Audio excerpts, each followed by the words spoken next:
Cutting off old friends is often misunderstood. Many people assume it's impulsive, cruel, or emotionally cold.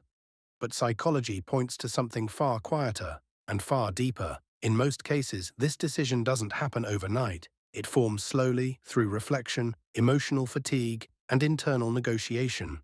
People don't suddenly erase shared memories. They reach a moment where the relationship no longer aligns with who they are becoming. And that realization changes everything. As people grow, their priorities shift, their boundaries sharpen, their sense of self becomes clearer. Psychology shows that when personal growth moves faster than the surrounding social circle, the mind begins searching for alignment. Old friendships often reflect earlier versions of the self, versions shaped by survival, insecurity, or limited awareness.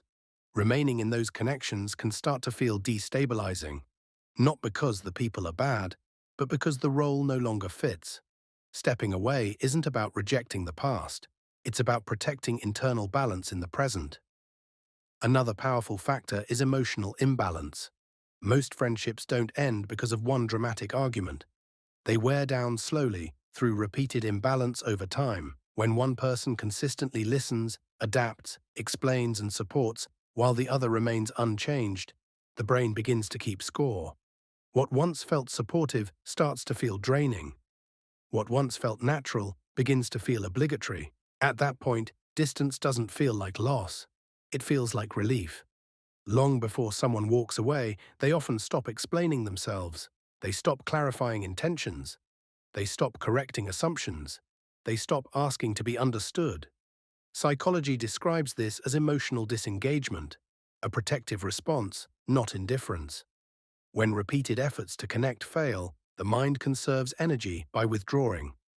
By the time the cutoff happens externally, the separation has already occurred internally.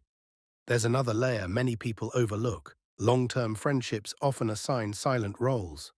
One person becomes the responsible one, another becomes the unstable one, another becomes the funny one. Psychological tension emerges when growth makes those roles outdated. Attempts to evolve can be met with resistance, not out of cruelty, but familiarity. Walking away then becomes less about the people involved and more about refusing to stay trapped inside an identity that no longer fits.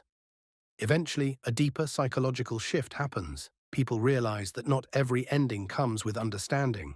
Some conversations don't bring clarity, they bring repetition. Emotional maturity includes accepting that not every ending needs explanation. When dialogue no longer leads to insight, distance becomes the boundary, not as punishment, not as superiority, but as self-preservation.